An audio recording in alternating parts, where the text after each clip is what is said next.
It's a fascinating time. Again, I wanna pause for a moment because what you covered is something that's really, really important. There's the concept that it gets easier. It doesn't get easier. You just start to learn to identify challenges and mistakes a little bit faster, Mhm. and then you start to be able to make those course corrections faster. There's a saying: if you get on the wrong train, get off at the next stop. There's some That's people that will not.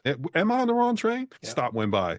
Maybe I need to figure this out. And that level of indecision is a decision, and it just moves you further and further down the path of something where it's just going to be harder for you to be able to make your way back. The fact that you're able to say, you know what, I do know that there's challenges. I do know that there's things that I'm going to get wrong, but it's not about getting it wrong. It's about how quickly I realize that it's not taking me in the direction that I want to be able to go, and how quickly I can make the adjustments.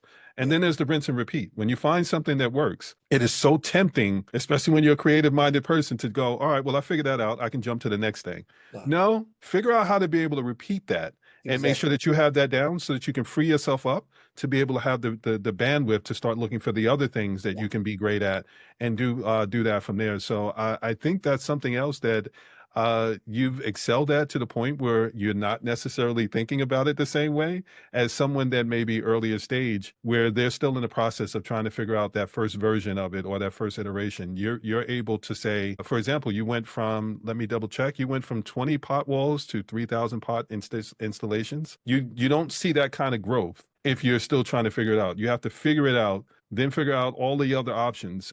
And once you start to cancel things out, then it makes it easier for you to have conversations with people where people are always going to look for other options. They're always going to look to Mhm. go, well, I see you offer this, but can you do this? It's like if you go to a restaurant, there's always someone that orders off menu. And if you don't have a chef that knows how to be able to go, okay, I know how to do these things, but there's also this. There are the people that know how to cook, but they don't know, they only know how to cook off of a recipe. I love that one of the things that I've learned was, sometimes there are people that can just open up a cabinet and go, I don't have everything that I need, but I have everything that I need. Yeah. And I feel like that's what you're describing in a way. I think that's right. I think that's what we try to do is that you got to keep the more stuff you can keep in a process and have the more of your business you can have as a process that you know how to do, the more energy you can put into the small creative pieces that make a difference. If we're trying to solve creative problems across the whole business all day, it's really hard to be creative and bring the creativity to the client that they are looking for. So as long as we know that we can be super creative and then it goes into a process to make sure it gets delivered. And that's a big part of what I think we have got right is that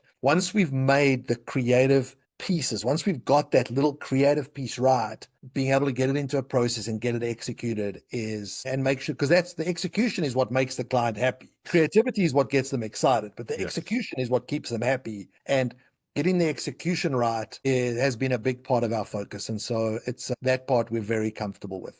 We really do get that right more often than we don't. And that allows us to be, it allows the salespeople and allows me to be creative on the front Hmm. end to sell a dream and a vision because I know that the team Exactly. behind me can execute it. Exactly.